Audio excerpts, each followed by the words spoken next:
Greetings, everyone. We are so happy you are here. We are going to get started here in a little while. It's a really beautiful occasion that we all get to come together and create this added movement and added fuel to the healing of our nation and our nation of nations. And why am I not on? Oops. Hi, Lori. I'm going to mute you. Sorry. And we're so excited to have you all here. And we're going to get started in about 3 minutes. Before we do, I want to give just a little Zoom orientation. So in your upper right-hand corner, you can click the view to be speaker view or gallery view. The speaker view obviously looks at just who's speaking. And the gallery view looks at all of the speakers at all of the videos at once. You can not share your screen. You cannot unmute yourself, just to prevent any Zoom bombing. I've been Zoom bombed before and it's no fun. The chat is a place where you can share ideas. So if you click the little bubble down below, the chat will expand. And if it's too distracting and you just want to hear the speakers, you can click the bubble again and it will go away.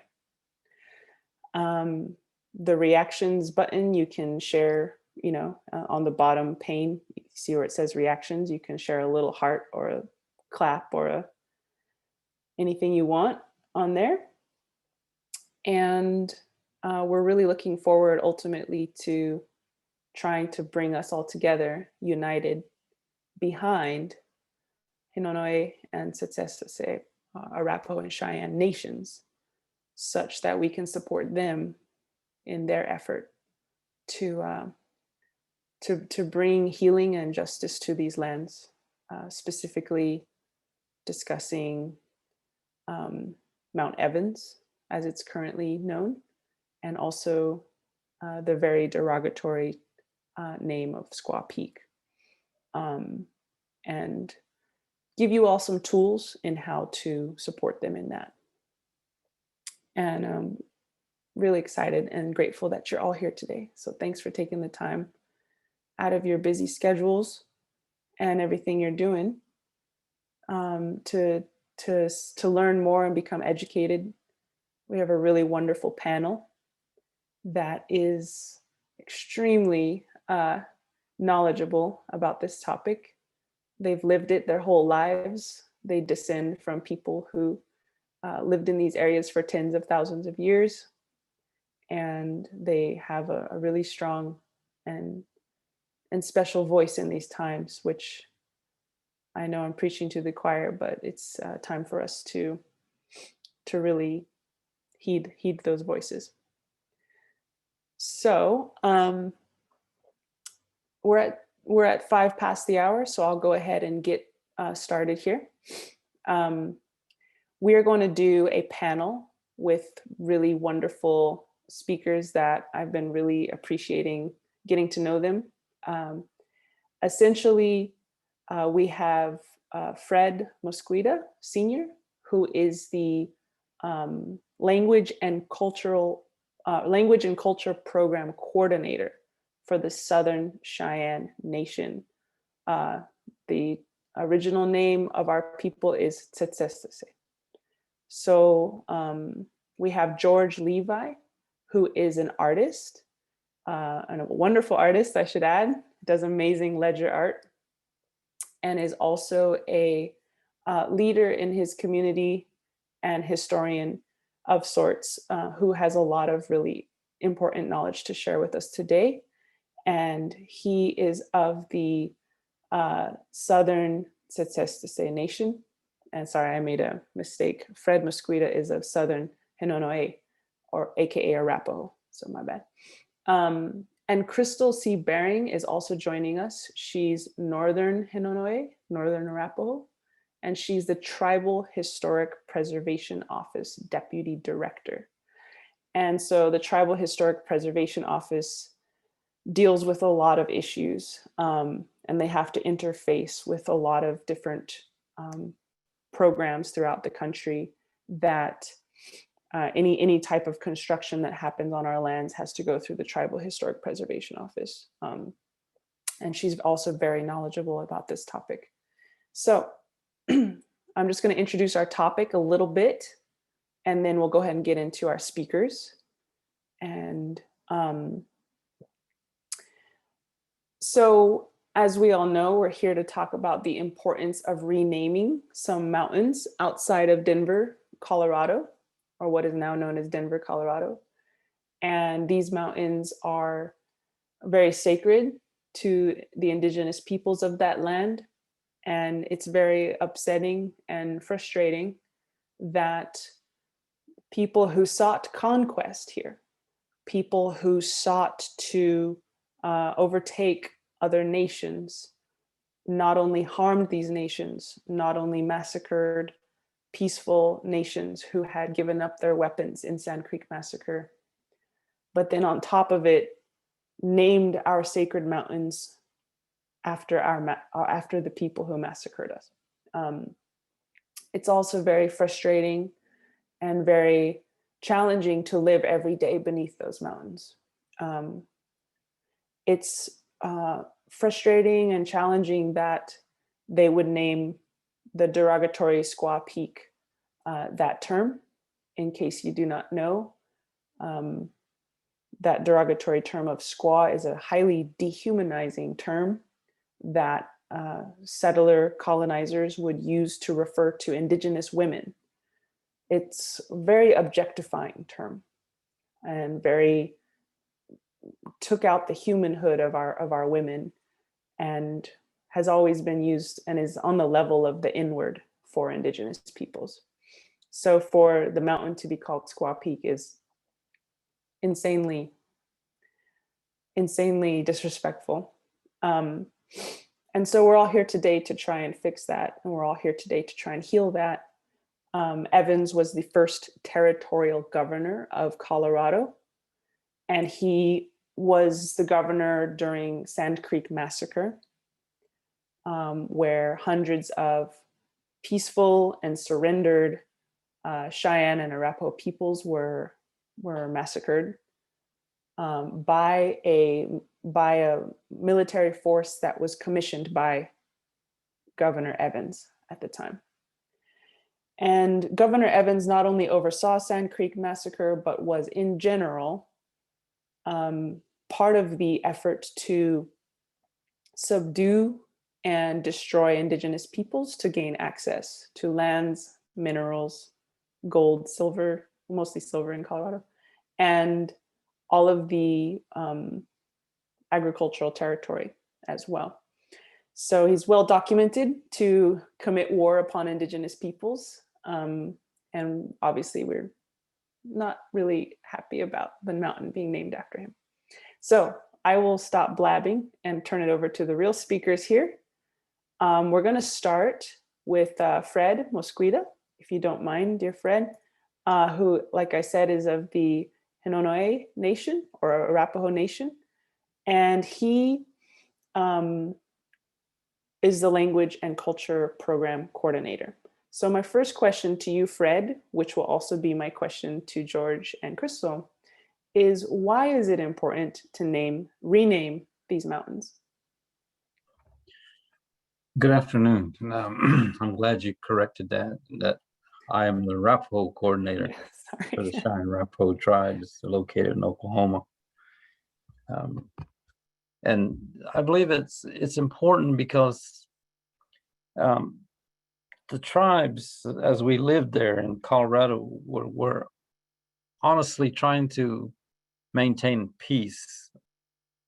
And we realized that the tribes themselves realized that they had to try somehow to get along with the settlers that came in and they the Arapahos, the main chiefs, and the main one, was Chief Little Raven and Chief Left Hand. So Chief Left Hand lived in the Boulder area, and Chief Little Raven lived in Cherry Creek in Denver. And so to look at how they were treated, to look at how they tried to maintain this peace, but yet, if you look at it, when they went to Camp Well, they were told by the governor that they had to deal with the military. That's all you would tell them. It's beyond me to make peace with you. You must go to the military, is what he was saying. Basically, what he was doing was opening the door for this massacre. And so what he did is he allowed Chevington and the military to direct Black Kettle and Chief Left Hand on where to camp, so that they were set up. Because you remember, both of them, Evans and Chevington, had political aspirations, and they had to make some kind of name for themselves so they could be recognized, I guess you might say, in their aspirations to become congressmen and senators, whatever it was they wanted to do. So they figured that if they had this battle, they set it up and they destroyed this tribe, these two tribes there, that this will make a name for them. So it was all set up. It was basically planned out, because if you read it, there's a lot of things going on that you can see were just set up. They were even taking, rations to hold them there. Well, there was a Arapaho chief and his band that went through there. Chief Spotted Wolf with his brother, Chief Yellow Bear Mountain. They came through there, and they stopped, and they talked with Left Hand, and they said, there's no food or there's no water here. So they left and went on. But the chiefs that were there were trying to maintain this peaceful attitude so that they could have peace, so they could try to get their people placed somewhere that they wouldn't have to run and hide from the military, so that they could be, they were told it would be taken care of. And so that's the part that always gets me, is how it was a very dishonest way that they were treated. They were held there by, rations, and and so that's why, when I was growing up, I would hear some of these older women would cry. And when you ask them, why are they crying? Well, they remember our people.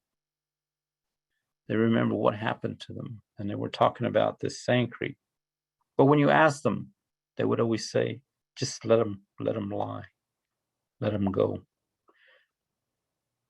They did this because they didn't want the army to come back. Even up into the 50s, when I was growing up, there was still that mindset among the elders, especially the older women. So when they gave us a chance to rename Evans, then we started I sat down with my counterpart, the Cheyenne coordinator, Chester Wyman, and we went over it, and we was trying to figure out, what can we name this mountain that will pertain to both tribes, not just the Arapahos, not just the Cheyennes, but to both of them. There was a elementary teacher that had a petition that said Mount Cheyenne Arapaho. Well, we was told that not to use the names, so we had to look for something. As we were sitting there going over this, Chester Wyman said, Blue Sky, we call you cloud people. I said, yes. He said, but the other tribes call you Blue Sky. I said, yes. He said, well, we have a yearly ceremony that we do that's a renewal of life called Blue Sky. And I said, I remember it. I've seen it. And he said, let's try that name because it pertains to both of us, not just in, not by calling each of us, but by what we was called and then what we do. It's a very, I guess, very sacred ceremony they do, that they, and I've got to witness it one time in my life. So we came up with that ideal, and so we submitted it to. We was working with Paul Spittler, who was the director of the Wilderness Society there at Evans, and so we co-authored a petition to change the name from Evans to Blue Sky. And so after, we were offered that opportunity by the state of Colorado. They're the ones that contacted us to do this. All this time we were always thinking, we don't like that name because of what happened. The dishonesty, it really stands for dishonesty of how our people were treated. And that's the thing that sticks to my mind, is if they can do that to us and try to make, heroes of themselves by what they did, and you think about it, Shivington made a big old deal about it. He said, I'm going after, he said, Little Raven. And he goes in the opposite direction of where Little Raven was. If he wanted to fight, why didn't he just go straight north? He would have hit the dog soldiers' camps there. He didn't, because he knew there was a peaceful village there. This was all set up. He knew there was nothing but old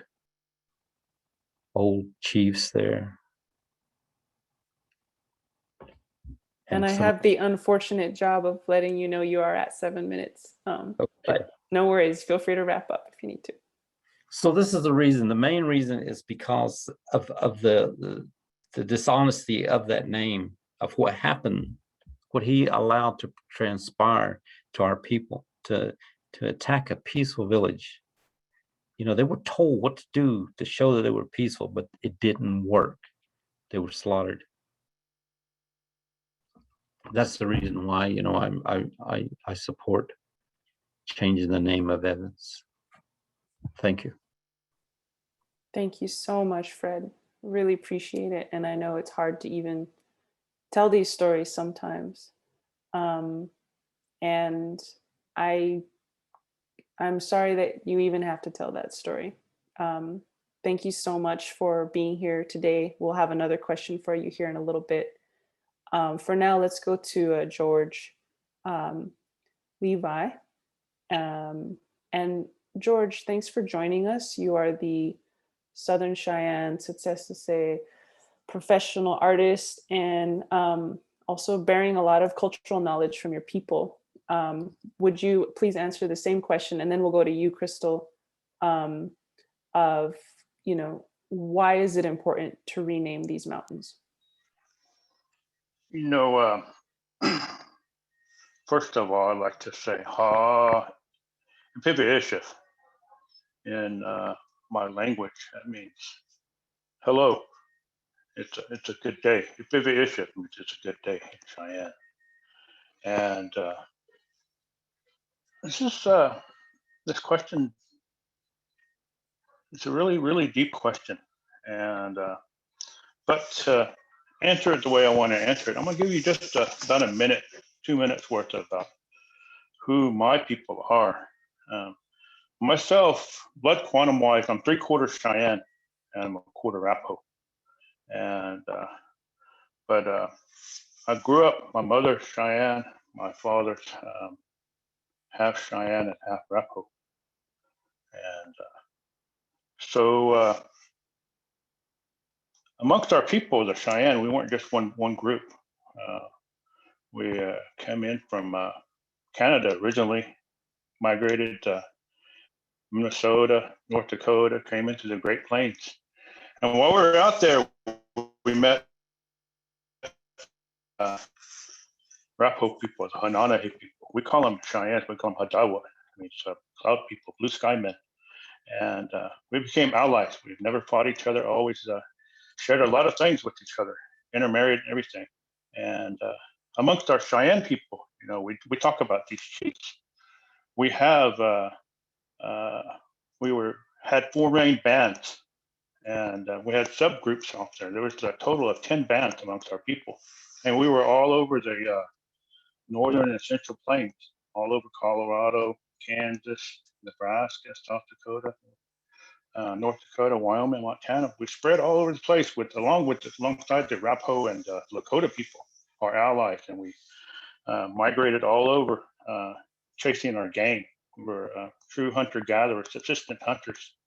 And like Fred said, our homelands are on the eastern plains of Colorado, Front Range. And, you know, we've been there for time immortal, you know, and our people, the Cheyennes, we have what we call nokets. We have societies, warrior societies. We had them then, we still have them now. We have what we call vihos, I mean chiefs. We have our chief society. It's 44 men. And we also have our warrior societies. You heard Fred talk about the dog soldiers. We have dog soldiers.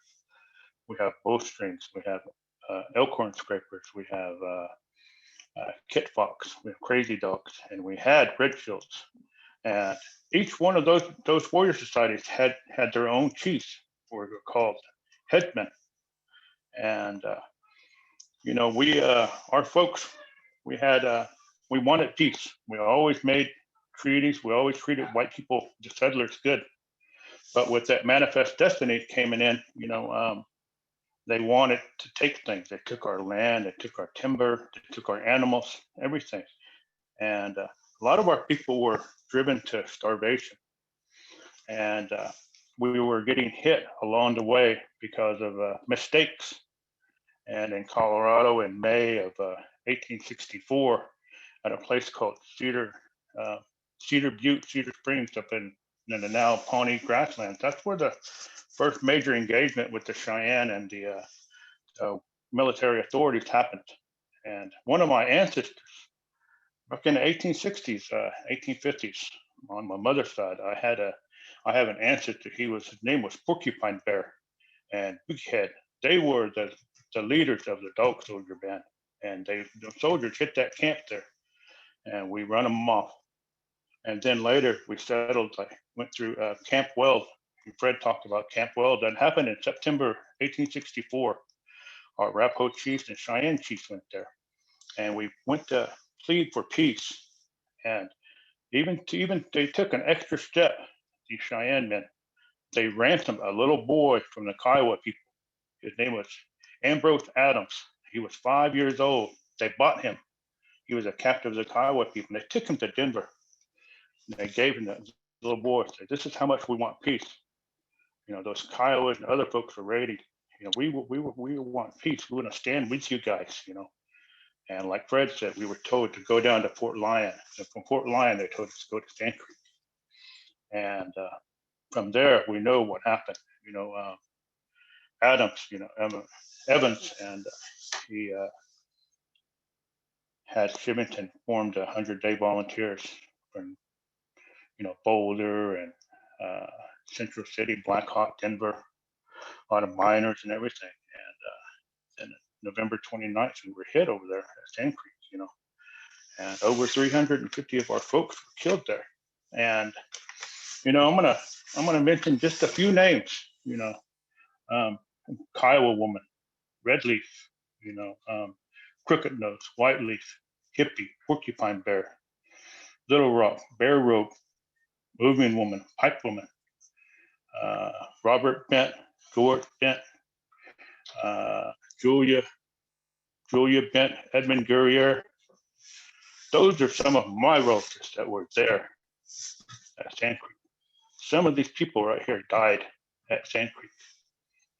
On all my branches of my side, we lost folks at Sand Creek. That's why we need to rename this because when we go to Denver, go onto the Front Range, you look out there, 14,000 foot peak, we see Evans. Yeah, he did great things for the economy, of Denver, founded Denver University, founded Northwestern in Evanston, Illinois. But he was culpable. He knew about the impending attack that Chivington had planned. He could have stopped it, but he didn't. He went along with it because, like Fred said, they had political ambitions. They wanted to be U.S. senators, wanted to be governor or whatnot.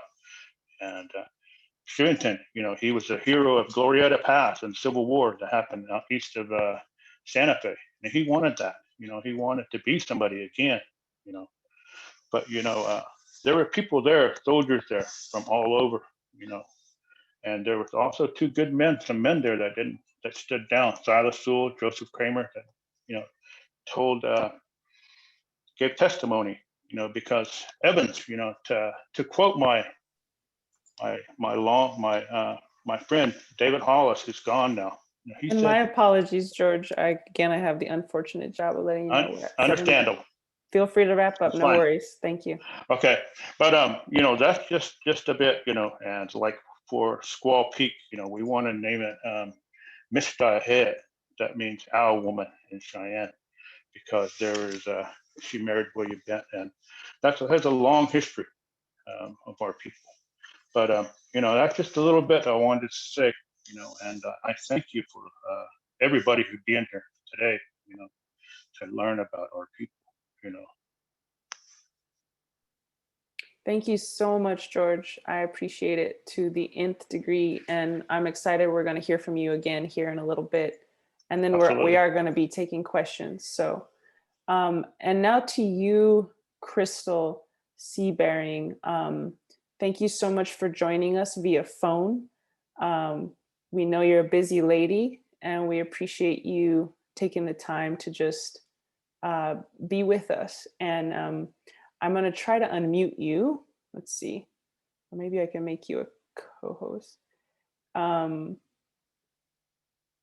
Yeah, so are you able to unmute yourself, Crystal, and answer the same question, which is, what is the importance of renaming these two mountains in particular?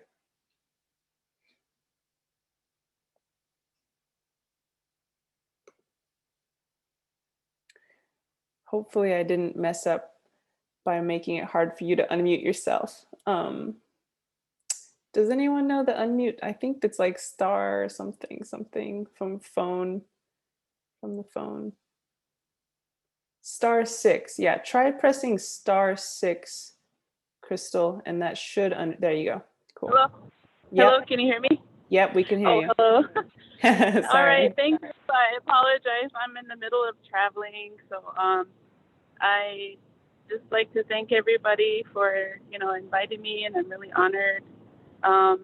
So first off, what I'm gonna do is I'm gonna just say a couple of things in my language, in the Arapaho language, and just formally introduce myself. So, dos Tsétsêhéstâhese and Hinono'eiteen, Crystal Seabearing.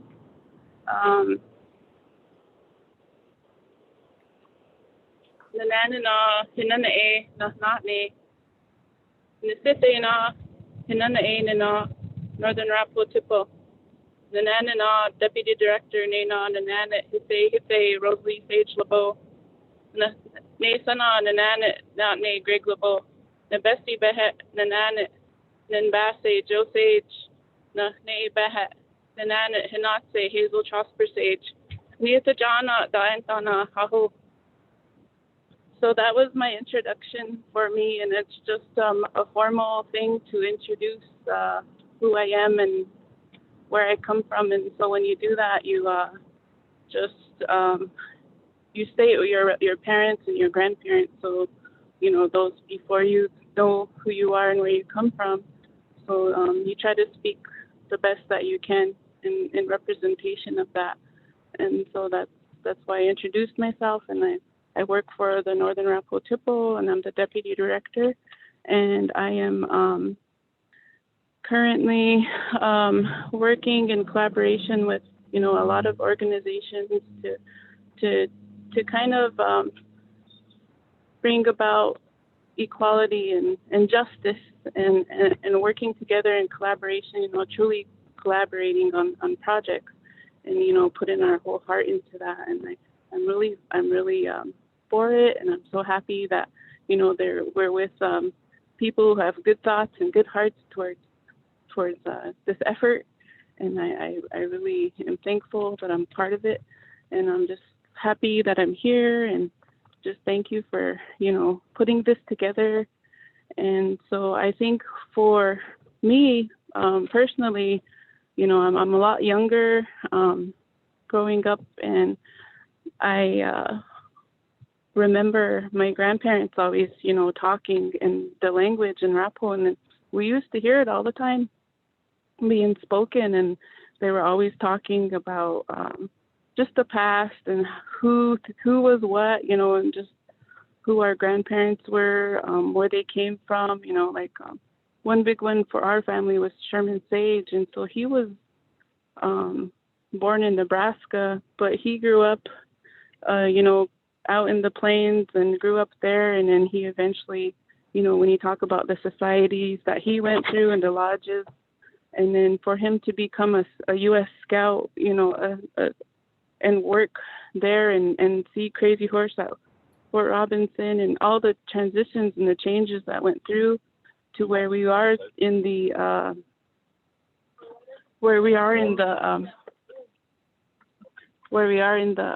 reservation now. He saw all of that. He saw everything that we went through to get to the reservation, and the transition of being on the plains and being actually free people, and then to where we're confined on a reservation. And especially for the Northern Arapahos at the time, we were just supposed to temporarily be there, and we were wanting to be in our homeland of where we were comfortable, which was Colorado, at the time. And that's where, before in 1851 with the Horse Creek Treaty, we were promised that area until gold was discovered. And then all of a sudden, we were just basically kicked off of it eventually, and Sand Creek happened, and all the atrocities that happened after that because, of gold, and because of Mount Evans wanting to build the economy, for the settlers that were coming in, and we just kind of got kicked off to the side. And so when I was growing up and hearing these things, I never really truly understood the impact that it had in my life, and how that trauma carried on, all the way up to me. And recognizing that now and realizing, yes, we need to right these wrongs.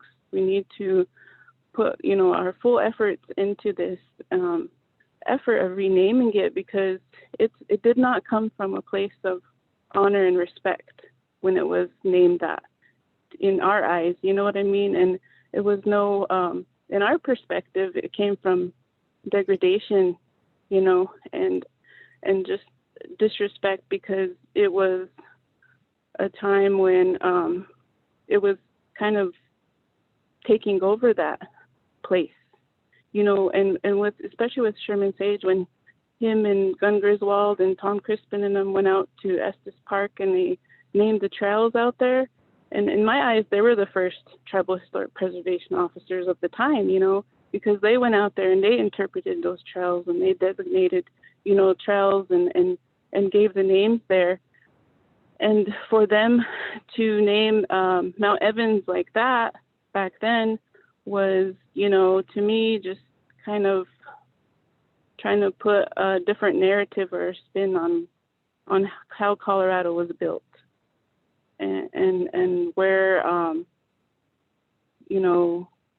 we'll just ignore what really happened with Sand Creek and how bad it was, for our people and for our elders and our young that, were massacred there. And we're just gonna put it off to the side because, we got gold. We got, all these beautiful mountains now, and we got all this river and all of that, and just totally erase our history of what we had there. But I'm so grateful that at least, with the trails being named up there by Estes Park and all of that, and the efforts that, you know, the Colorado has given more than other states to recognize, you know, tribes, because it's good to see Arapaho names in Colorado. It's good to see Cheyenne names in Colorado. It's good to see Ute names in Colorado, you know, and there's more there than other states, I think, that recognize it, and it's going in a good direction. So I see that, and I just feel like we can do more. And with this whole effort and this group of Colorado citizens, tribal members, coming together and trying to make really good efforts and you know, really support each other and collaborate and work together to get this done, because it sends out a bigger message, like we're ready to heal as a nation. We're ready to heal as a country and bring it all in, you know, the good, the bad, the ugly, but that's who we are, you know, that's who we are now, and we're going to get through it, and we're going to be more stronger because of it. And, you know, it's the whole history of this country. It's the whole history of this continent that you need to bring forth, and everybody could be proud of, you know, like know that where they come from, truly where they come from. And you should not be ashamed of that. And you should always hold yourself up to that and be proud and just recognize and try to live together and work together. And like I said, I really want the name of Blue Sky, you know, like Fred said, you know, it has more meaning when he, you know, to other tribes. It's just not an Arapaho name or anything like that. But when he explains it that way, like it's totally, really, truly like a meaningful thing that tribes can relate to, you know, the Cheyenne and Arapaho tribes, that they can come to that and saying, yeah, that means this to me, but to them it's a different interpretation, but it's still really sacred. It's still a really sacred thing for both of us. And so that name is truly like a very good and I think perfect name to rename it. And there's so many opportunities here to create, you know, education around that, and you know, to educate the citizens and people who go there and visit. I think it's just a great opportunity to really build on that name and make it what it could be. And I just see a lot of potential and opportunities in this. And I have talked with our council, and like they are in support. The chairman of the tribe, he's in support of the renaming efforts. And so we should be getting a letter of support from them, hopefully soon. And so, everything's just going forward, and it's just really positive. So I'd like, once again, I just thank you for inviting me. I'm really honored. Aho. Oh, thank you, sister. Appreciate it so much. And yeah, thanks for joining us while you're traveling. Really hard to do, so thank you. And we'll have another point here soon for you to speak. Yeah, I think generally speaking, the entire project of colonization necessarily involves renaming everything. And they didn't just rename the land, right? They renamed the people. Like my mother is Dene. That's how we've always called ourselves, is Dene. But now the world wants to call us Navajo, and that's not even our real name.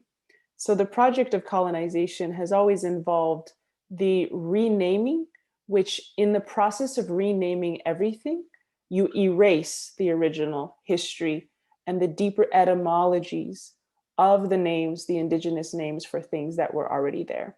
It's renaming is another form of erasing histories, and therefore erasing the things that were sacrificed for this country to exist. And that's very obviously, you know, something that a colonizer would want, right? Is for people to not know what was erased for this place to be here. So that leads on to our next question.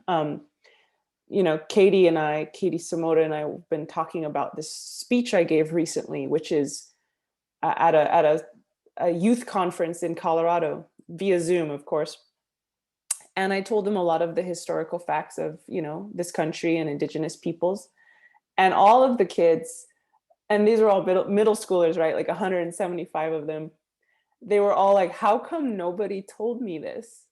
It's such a sweet, innocent, but spot on question. Is like, how come I'm in 7th grade and this is the first time I'm hearing about this? How come I'm in 8th grade? It's the first time. So that leads us to our next question, and then we will open it up for all questions. And we did see your questions, Marie, in the chat. Feel free to start populating questions in the chat now if you like. But the next question is, what would you like? We'll start with Fred again. What would you like the world to know about the history of your people and your land? While we're all here and you have the floor, I know we could talk about this for days, but at least we have a little time here. What would you like people to know about the history of your land and your people?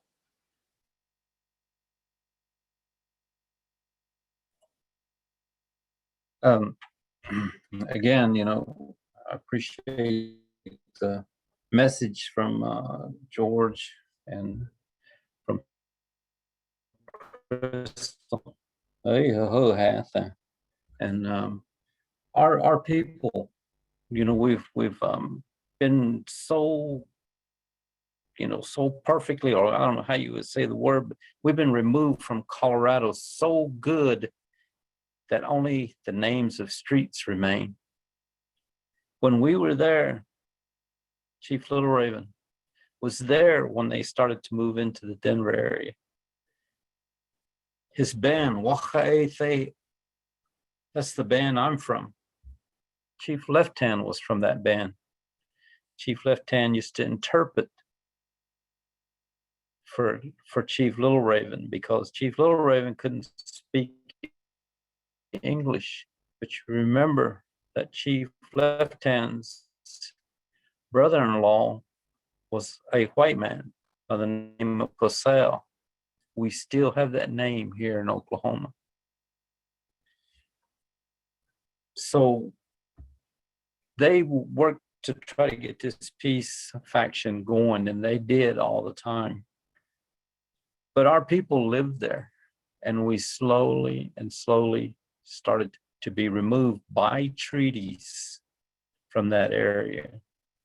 We were moved to the southeast corner of Colorado by treaty and given a small parcel of land there. We never got there. Then they did another treaty that moved us, that was trying to give us land in Kansas. Well, Kansas didn't want us there. So again, another treaty was done, and they moved us into Oklahoma. Indian territory, they call it. I call it a dumping ground. If you will look at Oklahoma, there are many, many, many tribes there. And they were put there so they could get them out of the way. Well, they moved us out of the Denver area, all completely out of Colorado. The Cheyennes were with us, and they signed every treaty with us, all the way to the last one that we signed, was the Medicine Lodge in 1867 that moved us into Oklahoma. We also had the Kiowas there, Comanches, the Plains Apaches. They signed with us there. So that's why you don't see us there, but you still see the names. You see Little Raven as a street. You see Arapaho as a street. Cheyenne is a street. There's names there, but where are we?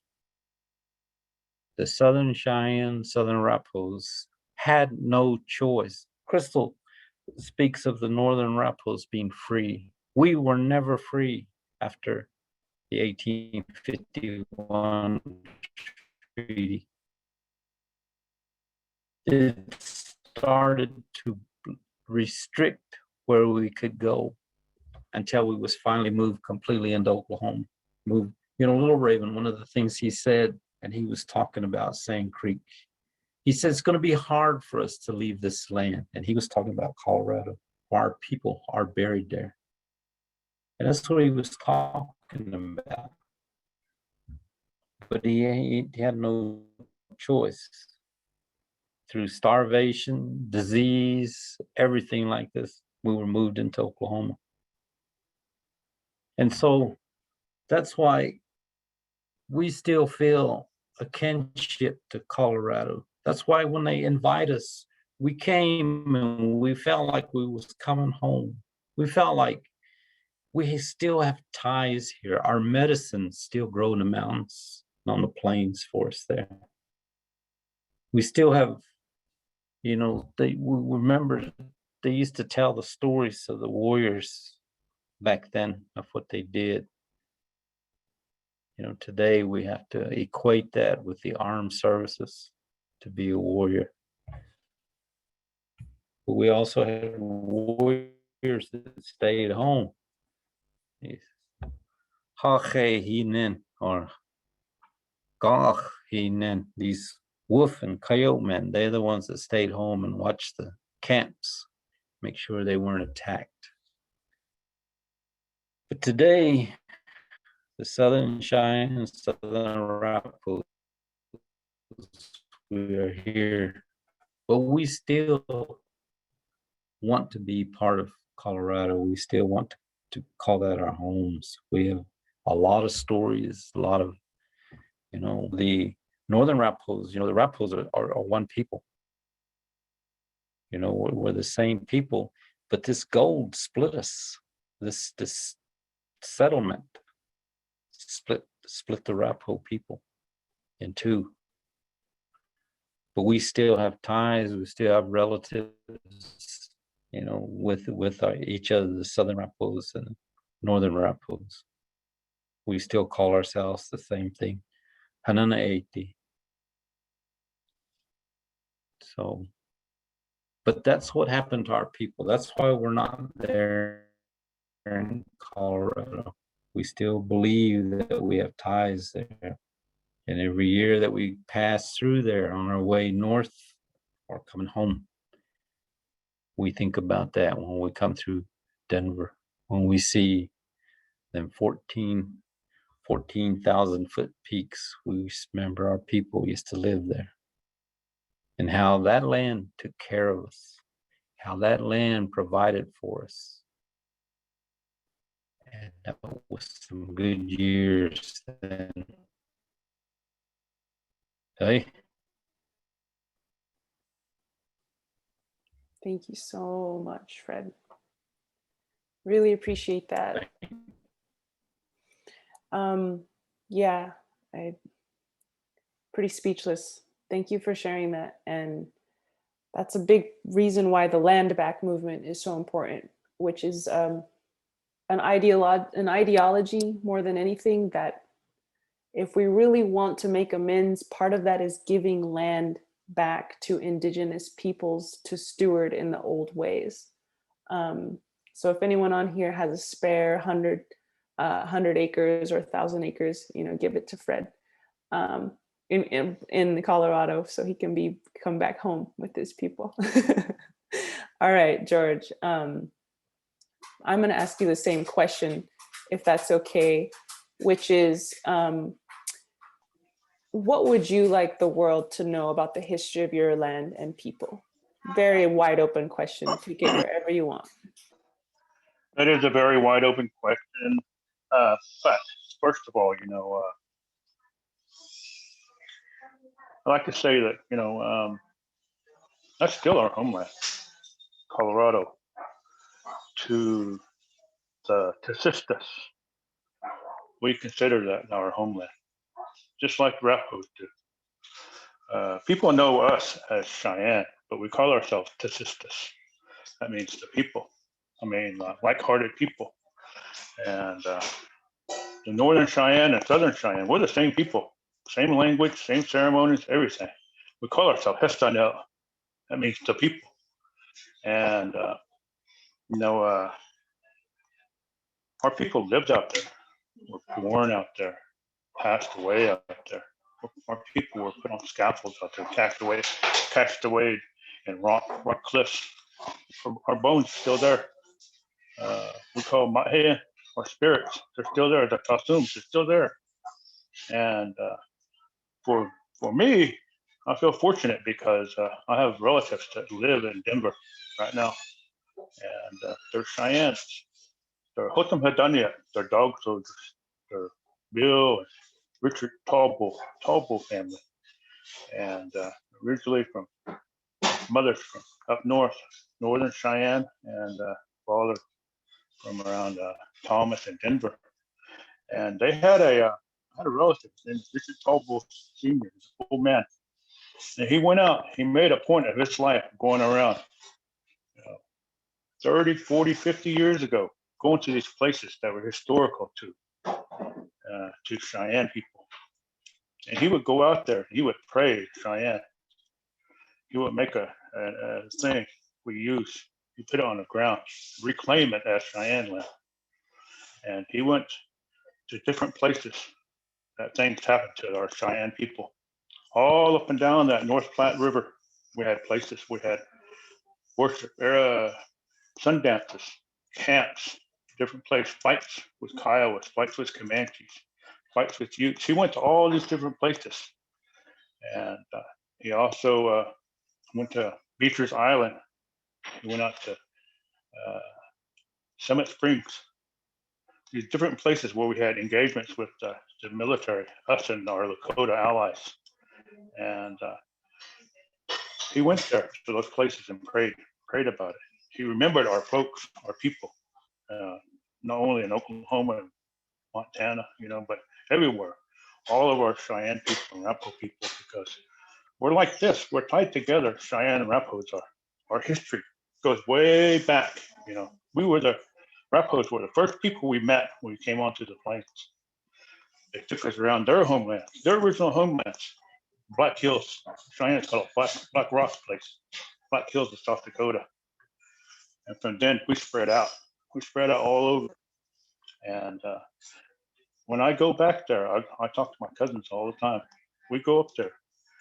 We have a place that the city of Denver deeded to the Indian people. We call it Tallbull Park, Daniels Park, in the south side of Denver. There's a sweat out there. We go out there and we pray. There's a Native American church center out there. Grounds, we go out there and pray. There's a powwow grounds, we go out there. So we're always going back. And whenever I go back up there, my brother Bill, he says, welcome home. That's what he says to me, because that's our homeland, all of it, all on that place. When a couple of weeks ago, I took my daughter from Denver. I had a board meeting up there, and we went west to Buena Vista. I was taking my daughter to Fort Lewis College because she had a tour, and I heard Crystal talk about the 1851 Horse Creek Treaty. All that land, all the way to the east side of the Arkansas River, was once Arapaho and Cheyenne land. All the way back east, all the way north into Nebraska and Colorado, Wyoming. Just imagine if none of this stuff happened to us, how our people would be, how prosperous we would be.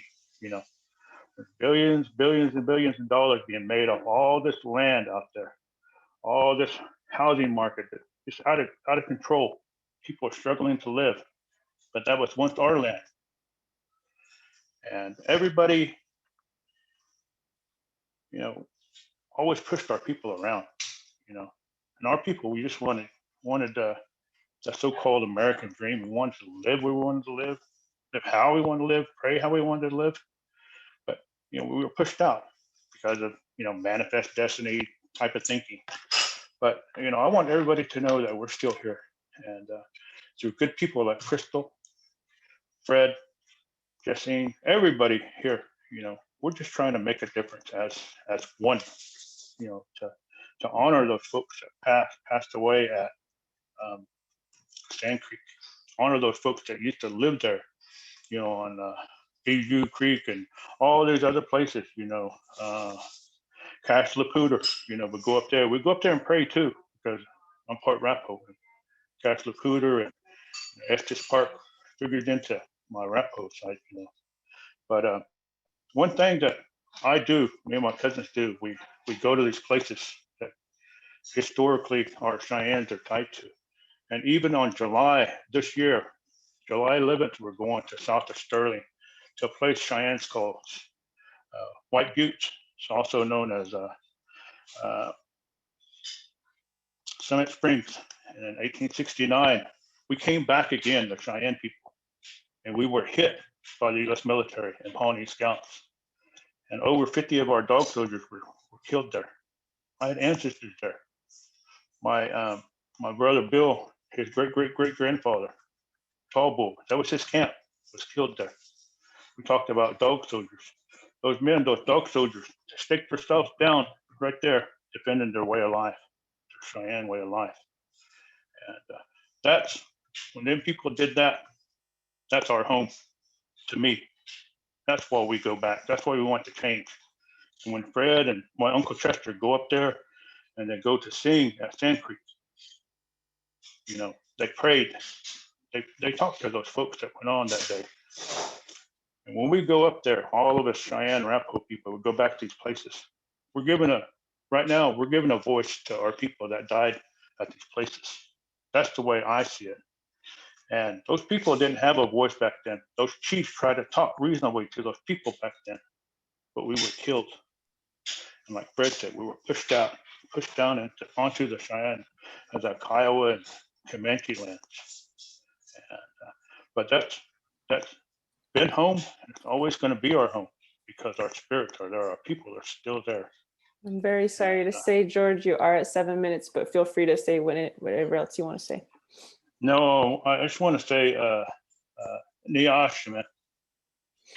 That means I thank you to everybody on this call. I especially want to thank Fred, you know, for all he does for our people, and Crystal as a TIPO officer up there, and Lila, you know, you for all you do, you know. And but you know, that's just a part of my thinking, the way I see things, you know, and because, like I said, that's where we come from. Yeah. And that's all I have to say on that. Thank you so much, George, truly, for your presence and your knowledge and your stories. Really appreciate those very much. So we're getting some questions in the chat, and we are reaching the top of the hour. We did intend to go maybe 20, 30 minutes over. But before we lose any of y'all, we're gonna have Crystal answer that same question now too. But before we lose anyone, we just want to reassure you that you will be getting an email that has all of these specific action items that you can take, such as writing letters, which is important. It does make a difference. Also, we're giving you a Google form in which you can put your name, email, number if you want, and what you think you can contribute to this movement. And as we move forward in that, I want to really remind people that we as non-Cheyenne, non-Arapaho, we can get a little ahead of ourselves sometimes, and to always remember to stay behind the leadership of these nations. We have great ideas, which is great. I'm not saying don't have those great ideas, but always do it in consultation and in tandem behind the leadership of these nations, just in general, just because it's good to not accidentally recreate a same situation where these nations don't have agency or leadership or the ability to self-determine how this movement unfolds. So definitely important for us to stand behind and stand in tandem with the leaders on this call and other leaders too that weren't able to be on the panel. So now we're going to pass it to Crystal, and then we're going to get straight into questions. So Crystal, would you be open to answering the same question and I'm going to let you unmute yourself here. What would you like the world to know about the history of your land and people? Or anything else you'd like to say, honestly, but that's sort of our prompt. Hello, can you hear me? Okay. Yes, we can hear you. Restate the question, please? Yeah, is there anything else you would like people on the call to know about your land and the history of your land and people? Because um, you know, there's so much ignorance in this world, not because we're bad people, but because this information has been purposefully withheld from us as quote unquote Americans. So is there any information, any history about your land and people you'd like the world to know in particular, or anything else you'd like to say? What I would like the world to know about our history is that, it's still ongoing. We're still here. We're not in the past. We're not extinct. We still have stories that relate to the land. Our efforts, for us, not only to educate the public, but to actually educate our own youth on who they are and where they come from, is a huge, movement nowadays for our future generations to reconnect to the land, to reconnect to the past, and so they know who they are and where they come from, because this is our homeland. This is we did not our land's not across the ocean. Our homelands are not, on another continent. Like, this is where we're from. This is where our creation stories happen.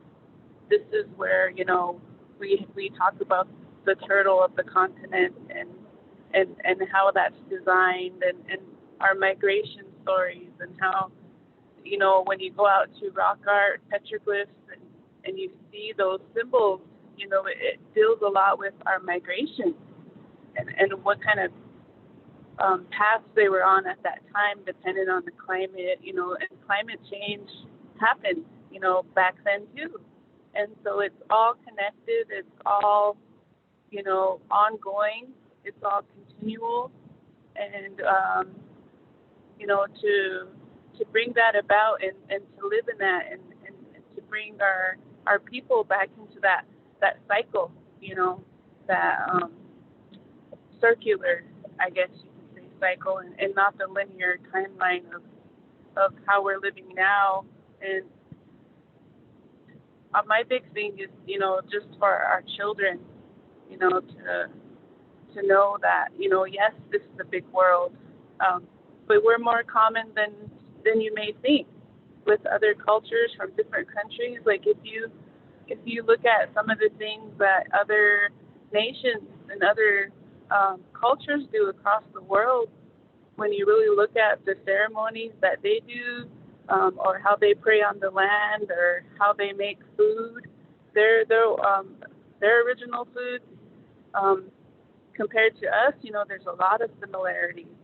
There's a lot of similarities around the world, among tribes. Like, Fred and George have said that, we were all one people, and we were all interchangeable. We were all tried to get along with each other and work together, to take from the land, what we needed, but never more, and to always be good stewards.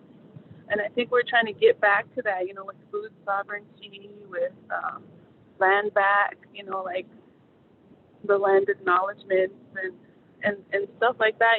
Really putting a good foot forward. And I think that's what I want, the world to know is, we're human, and we're not extinct. Because when I go into these museums and I see, our artifacts and on display, and I see our ancestors on shelves, down in the repository, it really hurts my heart, because ethically, there should not be any human remains in a museum today. We all know it's wrong. We all know it's wrong, and they should be put to rest. But we're getting there eventually, and through efforts. And I really appreciate your comment on consultations, because that is really needed, to where we're at the table, and we know what, each of our tribes individually, uniquely. That's why we're sovereign, that we know how we go about things, the process and the timeline it takes to discuss things with elders, to get advice from our elders. There's protocols we got to go and we got to do. And so it takes some time, but it's being diligent in our tribal practices to honor that and respect that and follow that timeline that we do have. And so I really appreciate that consultation, tribal consultation comment you made, because it's really true, and I think it holds a lot of value, and it creates that understanding. Like, things don't happen as fast as people like them to, and so we really gotta go out and discuss these 100 times with different people. And so we gotta go out and we gotta get different perspectives and really work on trying to represent the best way that we can and that we know how, as not to be offensive or moving too fast. And so it's good that these efforts are going forward, and we're finally here, and I'm finally getting feedback from people about the name, and that they like it. It's a good name, Mount Blue Sky. It means, it has a lot of meaning behind it. So I just feel like for that, it's a good starting point. And you are at 7 minutes, sister. No pressure to stop now. No pressure to stop now, but just to let you know. Okay. So yeah, I just feel like we're moving forward, especially with the internet now and the webinars that we get to have, like this great, tool that we can use now and adapt to and use it for our benefit to get the word out, and this is really great. And I just appreciate, these questions and just being able to get our voice out there and let people know, this is important. So thank you. Thank you, Crystal, so much. Your words are awesome and spot on and amazing, and I appreciate you being here. So we're going to get into some questions now, and we're probably going to go for the next 22 minutes or so.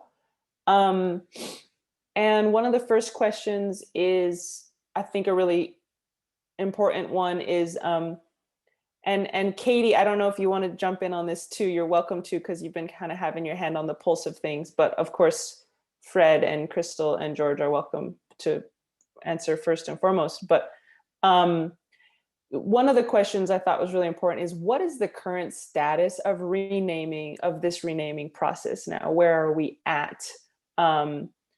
Fred, would you like to take that? George, Crystal, would you like to pass it off to Katie? It's up to y'all. And let you unmute yourselves. Sorry. Now you can unmute yourself.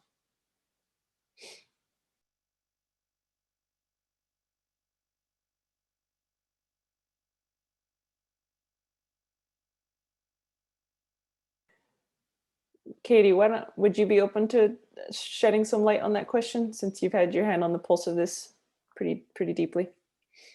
Yeah, so the 1 second, I'm gonna mute my folks.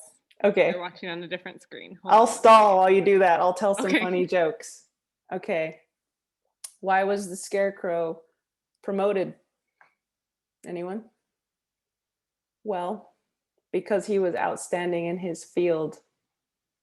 Yep, I just did that. Sorry for those who've already heard it. Let's see, another joke. I don't have many jokes actually, but I okay, there she is, thank goodness. Okay, go ahead. Okay, so the question is, where are things currently at with petitions, correct? Just the renaming process in general, which I know everyone has different views, so I'm not expecting you to have the be-all end-all answer, and apologies to people who have different answers to that, but just from your perspective, where are we at in the renaming process? Yeah, so I think there are Cheyenne and Arapaho folks who've wanted this name changed for a very long time, and it's so the discussion in different communities has been happening for a long time, and I think there's been more momentum within the past few years. And currently, I know there are a few different petitions out there for Mount Evans, and There And are, we'll share those in the chat here in a second. and then there is a petition to rename S Mountain and Clear Creek. The new name would be Mestaa'ehehe Mountain, which means Owl Woman. And I know there are folks on the call who could speak a little bit to her, or we might cover her history and her story in an upcoming webinar. And so I think there's definitely momentum and there's interest in renaming, and a lot of things are moving forward. I think it's important as allies to allow, like Lila said, the Cheyenne and Arapaho to sort of lead the way.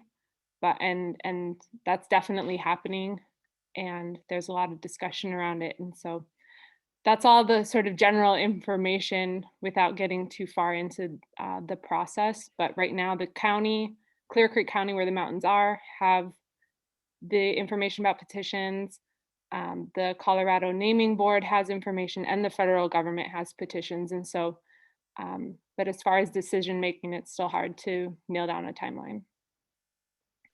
Thank you. Yeah, and I think the ultimate question is always, who makes the decision and how do we help them make the right decision? I think is the real crux of the issue here. And I know part of the process was to simply come up with a name, right? Come up with the name Blue Sky Mountain, and the process of trying to find a name that everyone agrees on, is not always easy and can present challenges and even divisions. And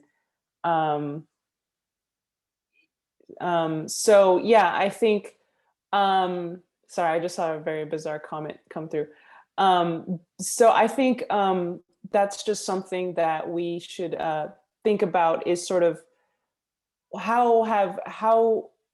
who can make those decisions, and in what form can we support them in making the right decision. So Fred, you're welcome to answer that one. Katie, I know Paul Soderman's on the call, who was very instrumental in renaming Harney Peak, which was in the Black Hills, renaming it to Black Elk Peak, which is an amazing feat, I would say, because it took a lot of effort and unification. And I think that it's exciting that we're all here. So if anyone else wants to shed light on that, feel free. Sorry, I'm rambling a bit, but is there anything else people want to say on who makes that decision and how can we help them make the right decision?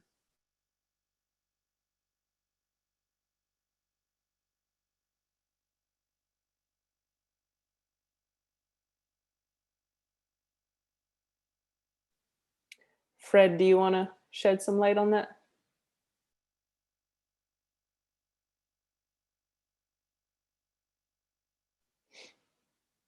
Okay, sorry. I'm sorry. Okay, I finally fixed it. My bad. Go ahead. Now you can unmute yourself. Okay. I was going to use sign language. But anyway, I think, everybody knows, that it's the boards there in Colorado that is going to have the final decision on what the names are. But I think they're waiting for, support and to see, because there is names,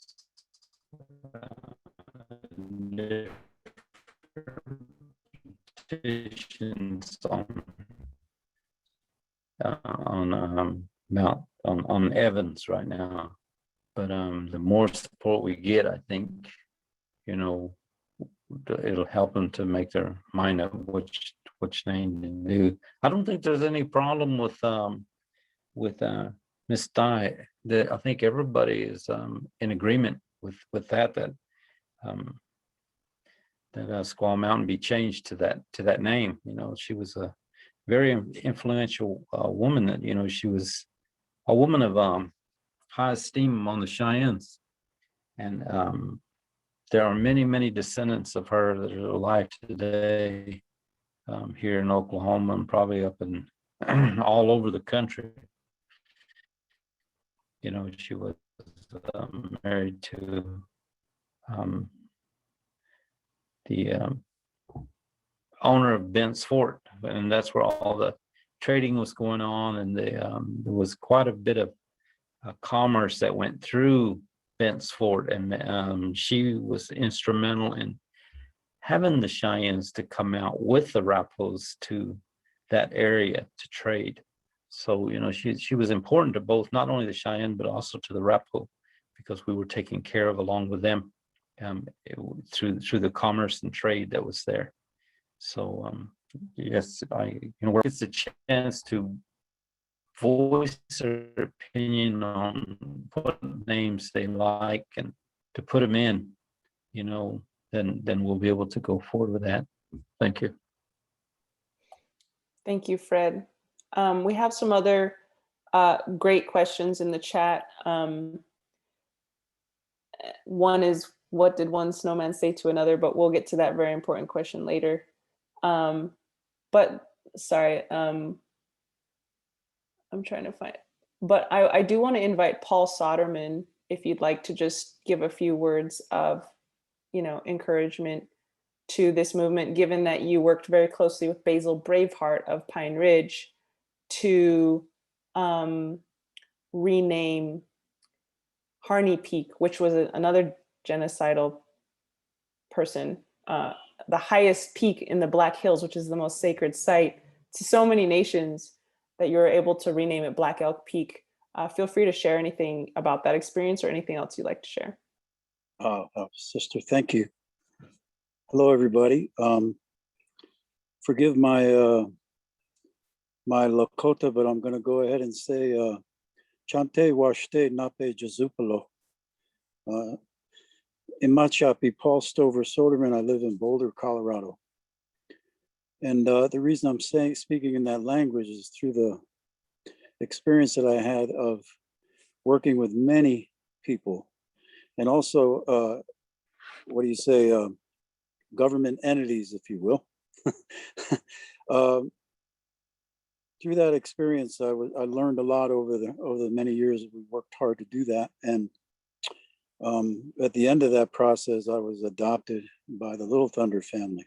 I am a direct descendant of General William Selby Harney himself, and he massacred the Little Thunder village in 1855 in Blue Water, Nebraska. And we've been working together for many, many years to heal that historical tragedy and genocide. I want to thank George and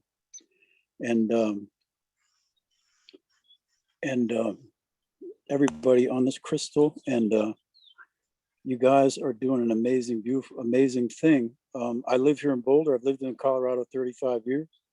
We work very hard with the Board of Geographic Name Change, but before that, we thought we only had to deal with South Dakota. And we actually got them to agree to change the name to the original Lakota name of Hihankaga, the place of owls, or where the owls sit. And then the governor lost his mind and said, we're not going to allow that to happen. And so all of a sudden we all realized, wait a minute, this is federal land. So we started working exclusively with the United States Board of Geographic Names at the Department of Interior.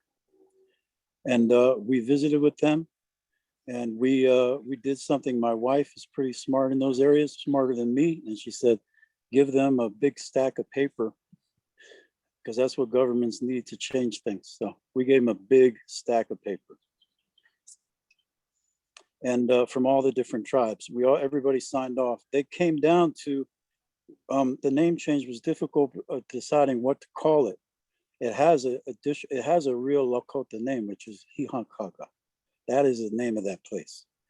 But at the same time, Black Elk Wilderness surrounded it. And so they basically told us that it was going to be Black Elk Peak for the Geographic Name Change Board, or it was going to remain Harney Peak, but probably nothing else. That's how that went down. But we also had a lot of help from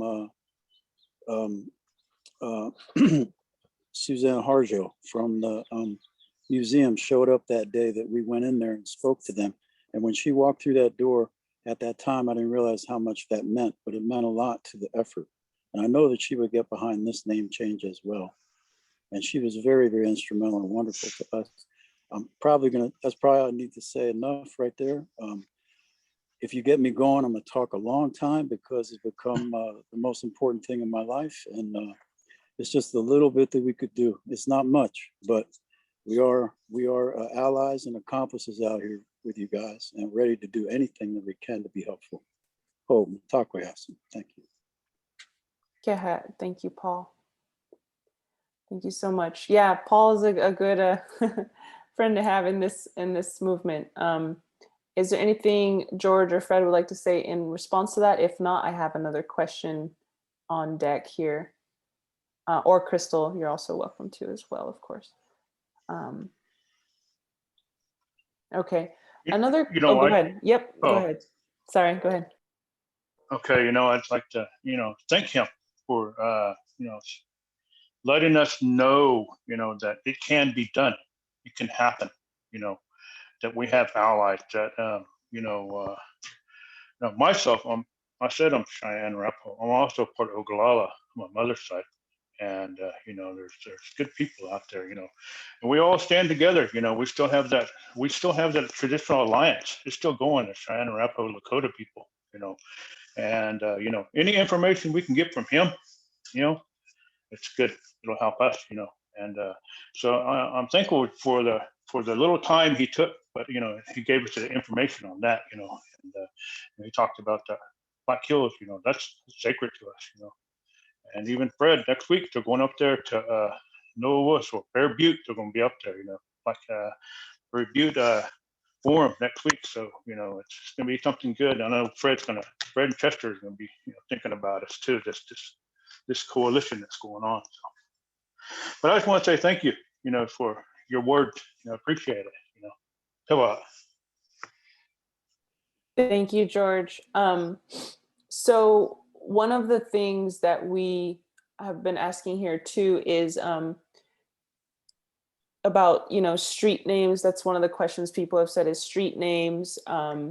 They mentioned creeks, rivers, etc. And someone was wondering if there's any work being done to rename those. Truth is, there's a lot of things that need to be renamed in this continent. The whole continent needs to be renamed. America comes from Amerigo Vespucci, who, was commissioned to look for slaves and gold, people to enslave and gold to extract. I shouldn't say slaves. I don't believe that there are slaves in this universe. So that was his commission. That was his job. And here we are living in the United States of America. And so we're encouraging everyone to use the term Turtle Island for this sort of northern area. And in South America, they're talking about Abya Yala, is the sort of Turtle Island equivalent of what we now call South America. So Abya Yala. So there's a lot of work to be done. And I actually tried to rename Kit Carson Park in Taos, New Mexico, about 7 years ago. We had a unanimous vote to do it.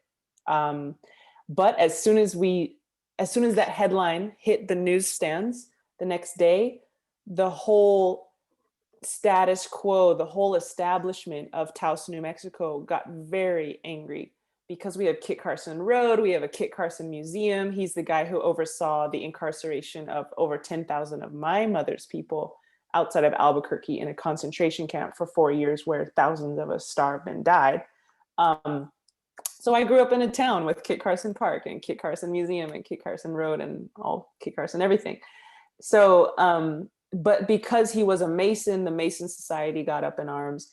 And these town council people who voted unanimously to change it actually got death threats. They got death threats and they got pressured very strongly.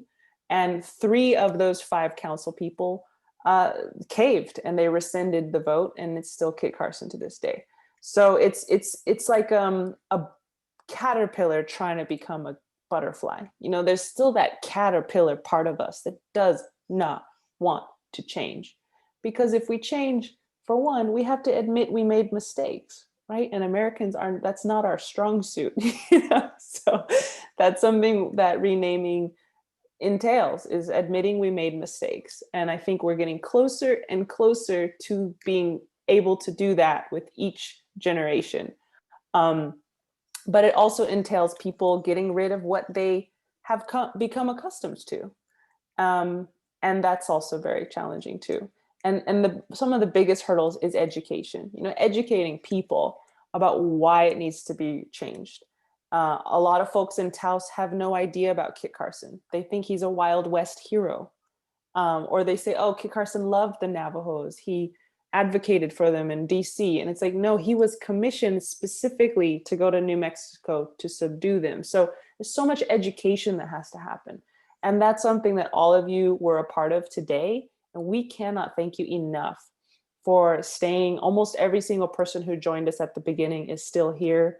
We cannot thank you enough for staying with us, being with us, learning, becoming educated. These really deep, nuanced stories that Fred shared and George shared and Crystal shared, they're like gold to us because this is our oral history. This is not stuff you'll find in history books. This is stuff that is recorded in our bodies, recorded in our DNA, recorded in stories handed down to us by our parents, grandparents, and their grandparents.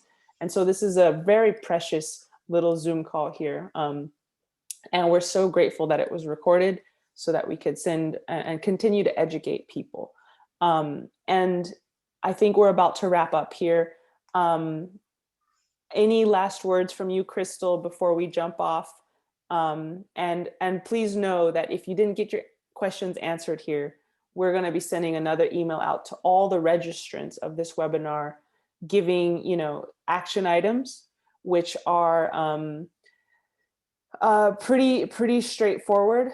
And also the Google form of how to, what you'd like to contribute, and we will review that and see ways we can plug you into this effort, and also a recording. So don't worry, we are disbanding after this Zoom call, but we will remain connected. We will remain in communication, and we will remain unified in this peaceful effort to simply restore dignity to our lands and our people, and to heal all of us, no matter where we come from. So, Crystal, any last words you'd like to share before we jump off? Yeah, I would. So I would just like to say that thank you, Lila, for facilitating, Katie, Justine, everybody who's been working diligently and hard on this, and just coming together and putting, our thoughts and our hearts into everything with good purpose, and having just really those hard conversations that we need to discuss and to get through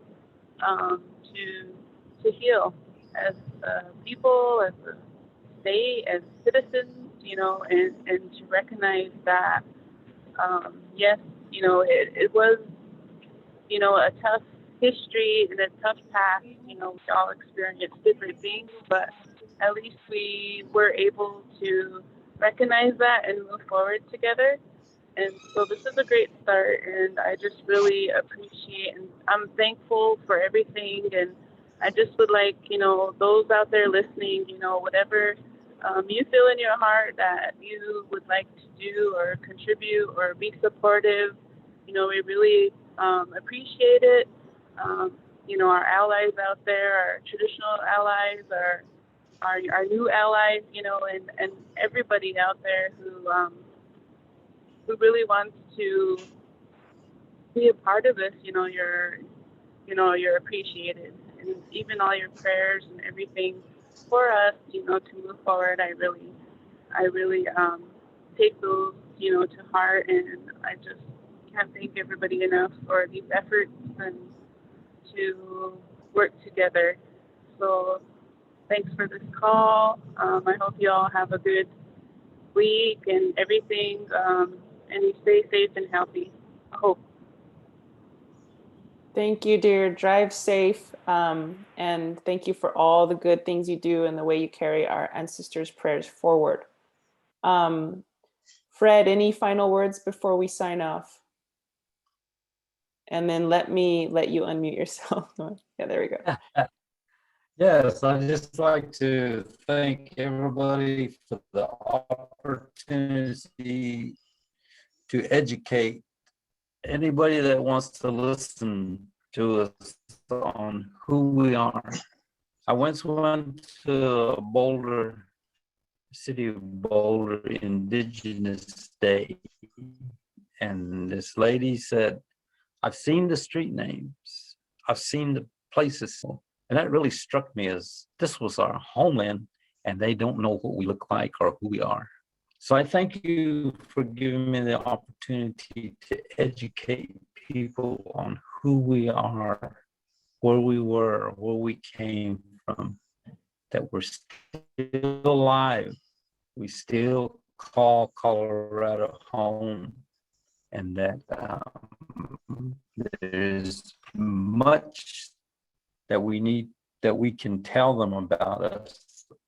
You know, we don't want to be forgotten. We don't ever want to just be a street sign somewhere. We are a people. The Cheyenne Arapaho people are alive in Oklahoma, and we're very strong. We've held on to our traditions. We were put together by the United States government. We're two tribes, but we're recognized as one. But we still maintain who we are. We are Arapahos, Hinono'eiteen. We call them Hittishina. They were our allies. They still are our allies. We still live with them, but that's what we call them when we talk to them. So I thank you for the chance to educate, to let people know who we are, what we do, how we talk, how we sound. And I thank you. Aho. Kehet and Sabo. All right. Thank you so much, Fred, for those words. Really appreciate it. Powerful words. And George, thank you so much. I'm going to use the MC powwow phrase, powwow MC phrase. Say, bring us home. You know, I want to thank everybody that's on this call. I want to thank you, Lila, for facilitating us. You know, all the ladies, all the good people out there for pulling together, coming together as one. You know, to make this change. You know, because we talk about Sand Creek, we talk about that. You know, we didn't end there. You know, we're in Oklahoma. You know, we're in Montana, we're in Wyoming. You know, we're still here. The Cheyenne Arapaho people, our Lakota allies are still here. I see Rick Williams on here. He's our brother. You know, he's Lakota and Cheyenne, and he does a lot of good things for our people in Colorado. A lot of information. You know, and do what you can to help us. You know, the main thing, pray for us. You know, pray for this coalition. Pray for this thing to make it all change. You know. You know, I saw Fred talking about sweats. You know, we still have our ways. You know, we still have our ceremonies. Looking forward to our Sundances this year. You know, looking forward to our renewals and everything. You know, and but you know, it's Fred can't do it by himself. You know, Lila can't do it by herself. Crystal can't do it by herself. I can't. You know, we all have to come together, and that's what we're doing today, right now. You know, and we're exchanging ideas. We're giving a little information out. You know, and you know, you guys know, we'll go home today. You know, know a little bit more about the Northern Arapaho, Northern Cheyenne, you know, Northern Southern Arapaho. You know, we're one people, just separated. You know, over the hill. Same way with us Cheyenne. You know, and like Fred said, we're real close. We're allies, and always have been, always will be. But you know, this name changes. It needs to happen. You know, because you know we lost folks way back. You know, and our folks, like Fred talked about. Our grandparents, they had that historical trauma. You know, we have stories where folks used to, our grandparents, mothers, folks used to go to bed, have a bag beside them, wear their moccasins, and because we got hit, you know, and but you know that happened then. But we're still carrying around that trauma around with us, you know. But we live in two worlds now. But I just want to say, in my language, is Niashima. That means thank you to everybody in Cheyenne. And Hinono'eiteen, that means, that's all I have to say. Thank you so much, George. Thank you so much to all of you who've just been so generous with your time and your stories and your wisdom. And to everyone who spent an hour and a half with us. I really appreciate building this community and building this momentum to really push this to the finish line. Now is the time. So thank you all for being here. And unless there's anything else, we will go ahead and sign off. Have a wonderful day. Be very safe, and prayers for you and your families. So thank you all, and we will see you some other time. Thank you. Bye. Oh, I'll unmute you, so you can unmute yourself if you want to say goodbye. I'm gonna say one thing. I want to say Well- there's a saying we say in Cheyenne. That's Mestaa'ehehe. We don't ever say goodbye. We'll see. I'll see you again. So that means we say that to everybody. Mestaa'ehehe.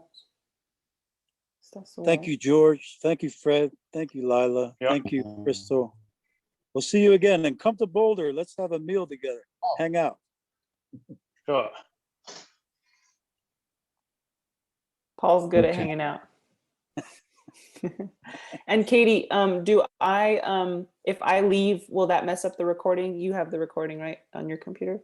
No, everything is on your Thingy. And account. it's saving to the cloud, yeah? Yep, saving to Okay, the cool. cloud on your account. So Okay. if you All right. edit, everyone's gonna get kicked out. Okay. I'm about to exit. Love y'all. Have a really beautiful day. We'll be in touch. Bye.